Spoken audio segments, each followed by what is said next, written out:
3,734 miles on a 2020 two-tone silver denim street bob.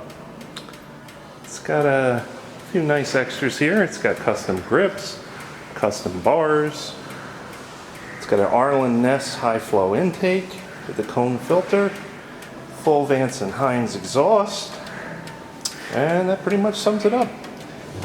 Sucker's loud, I'll tell you that. Beautiful denim paint.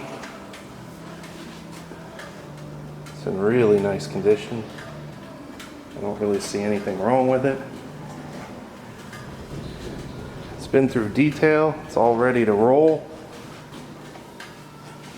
If you're interested, the light colored street bobs are usually hard to find now. Haven't had a few in a while. So come on down, take a test ride, check it out.